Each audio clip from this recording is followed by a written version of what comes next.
Assalamualaikum warahmatullahi wabarakatuh. Bismillah walhamdulillah sallallahu alaihi wasallam Muhammadin wa ala alihi wa ashabihi ahli sidqi wal wafa. Allahumma salli ala nuril anwar wa sirril asrar wa tiryaqil aghyar wa miftahi babil yasar sayyidina wa maulana Muhammadin al-mukhtar wa alihi al-athhar wa ashabil akhyar adada ni'amillahi wa ifdali la hawla wa la quwwata illa billah, amma ba'd. Sama-sama kita muliakan dan dimuliakan oleh Allah Subhanahu wa taala penasihat Majelis Rasulullah sallallahu alaihi wasallam, yang mana saat ini beliau kurang enak badan, dan juga yang sama-sama kita muliakan Bapak Haji Muslaini. Kita doakan beliau berdua dengan seluruh keluarganya berkat kemuliaan Ar-Rasul sallallahu alaihi wasallam dan dengan berkat kemuliaan para habaib, para wali-wali Allah Subhanahu wa taala, utamanya dengan berkat kemuliaan Al-Imam Al-Qutub Al-Habib Abdullah bin Alawi Al-Haddad, dan dengan berkat kemuliaan Al-Imam Al-Qutub Al-Habib Abu Bakar bin Muhammad Asgam Bersih.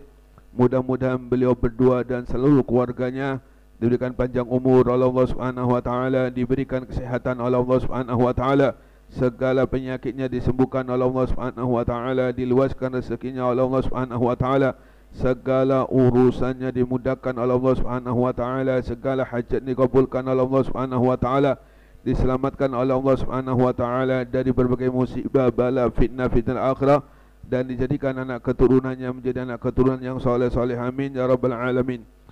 Yang sama-sama kita muliakan para sesepuh tokoh masyarakat, utamanya kepada Bapak Sabar, Ustaz Abdul Muti, dan juga Bapak Haji Raja. Hadirin, utamanya kepada segenap tim khidmat Majelis Rasulullah yang saya muliakan dan dimuliakan Allah Subhanahu wa taala. Qala al-muallifu rahimahullah taala wa nafa'ana bihi wa bi'ulumi fid darain, amin ya rabbal alamin. Bismillahirrahmanirrahim. Wa 'alaika bit-taubah min kulli dhanbin sawa'un kana saghira aw kabira, zahiran aw batinan, fa inna taubata awwalu qadamin yada'uha al-'abdu fi tariqis suluk wa hiya asasu jamil maqamat, wallahu yuhibbut tawwabin. Qala Allah ta'ala innallaha yuhibbut tawwabina wa yuhibbul mutatahhirin. Wa qad qala Allah subhanahu wa ta'ala wa tubu ila Allah jami'a ayyuhal mu'minun la'allakum tuflihun. Wa qala Rasulullah sallallahu alaihi wasallam at-taibu minadz dzambi kaman la dzambala, al-hadits. Wa'lam anna taubata la tasihhu biduni tarki dzambi wan nadami ala fi'lihi wal 'azmi ala alla ta'uda ilai ma ista ila akhir ma qala radhiyallahu ta'ala. Dikatakan wajib bagi engkau untuk bertobat dari berbagai macam dosa. Kenapa kita oleh Allah Subhanahu wa taala diwajibkan untuk bertobat ketika kita salah dalam menggunakan nikmat Allah Subhanahu wa taala? Ketika ada salah satu nikmat kita plesetkan, kita gunakan untuk maksiat kepada Allah Subhanahu wa taala, berarti kita telah menyalahi nikmat-nikmat yang Allah anugerahkan kepada kita. Kenapa kita menyalahi nikmat yang dianugerahkan oleh Allah kepada kita? Sebab nikmat tersebut tidaklah dianugerahkan oleh Allah Subhanahu wa taala kecuali pada sesuatu yang diridhoi oleh Allah Subhanahu wa taala. Ketika kita gunakan untuk maksiat, ketika kita plesetkan pada sesuatu yang tidak diridhoi oleh Allah Subhanahu wa taala, berarti kita telah menyalakan hak guna milik Allah Subhanahu wa taala. Sama contohnya kayak gini. Saya pinjam mobil ke Guru Bungas, ya kan? Guru Bungas pinjam mobilnya Guru Bungas. Pakai Beb, sepuas-puasnya. Istilahnya kayak itu. Kemudian setelah saya pakai, tak jual. Padahal saya cuma cuma pinjam.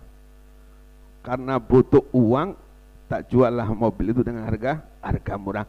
Berarti kita sudah menyalahi apa yang telah diberikan kekuasaan oleh guru bungas. Begitu pula nikmat ini Allah berikan kepada kita, yang mana tujuan dari Allah Subhanahu wa taala agar kita menjadi orang-orang selamat ketika bertemu dengan Allah Subhanahu wa taala.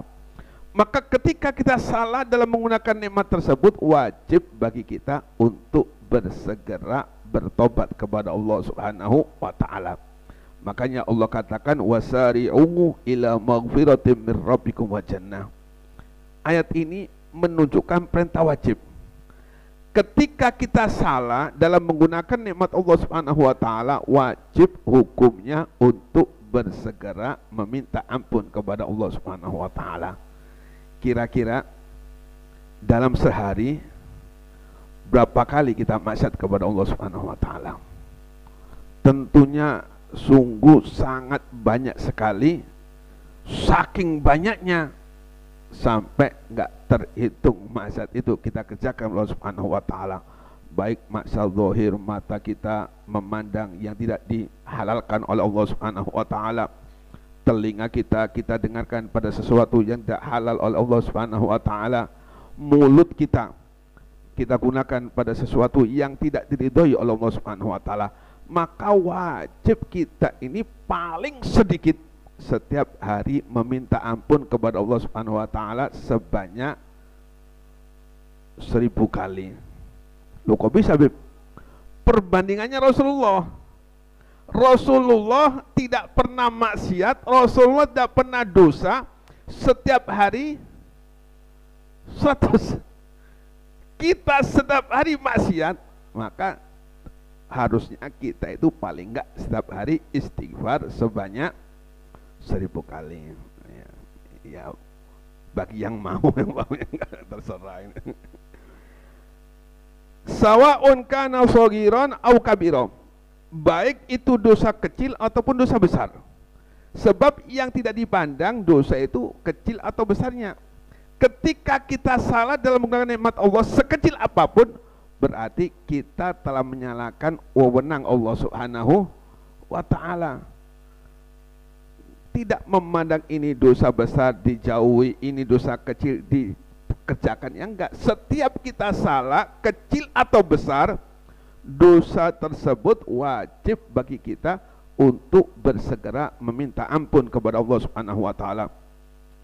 Zahiran au batinan, baik dosa zahir yang nampak oleh mata kita, telinga kita, kaki kita, mulut kita, au batinan, atau dosa batin. Nah, ini dosa yang lebih besar, lebih berbahaya daripada dosa zahir. Dosa batin ini paling cepat bagi seseorang untuk mematikan hatinya. Nabi pernah mengatakan inna sawadal qalbi minadz-dzunub.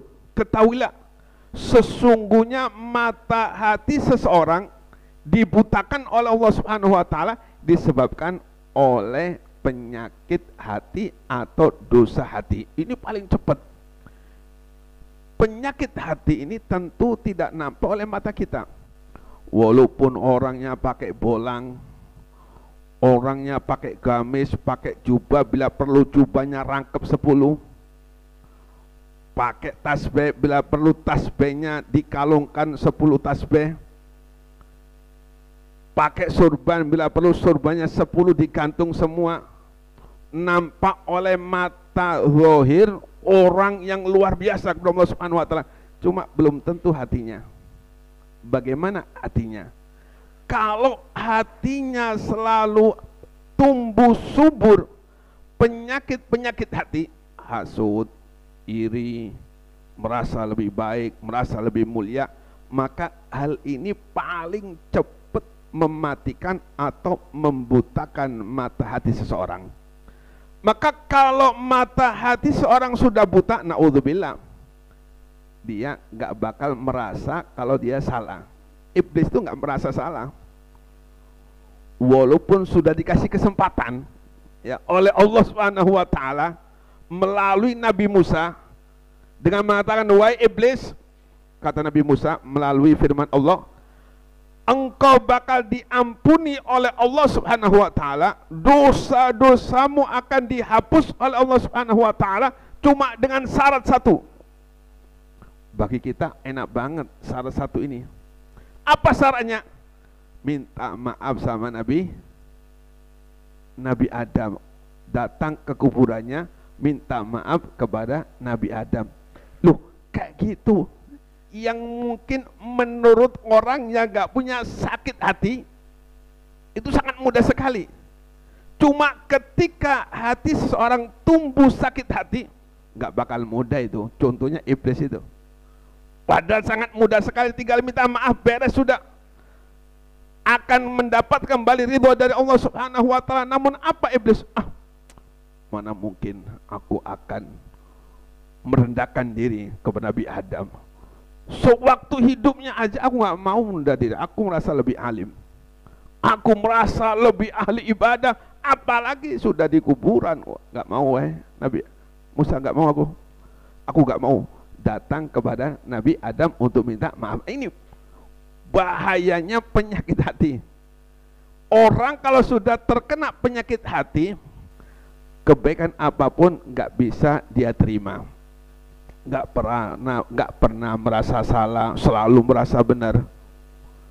Ya, gak pernah merasa takut kepada Allah Subhanahu wa taala, walaupun orang tersebut mencaci maki para wali-wali Allah Subhanahu wa taala, gak rasa takut.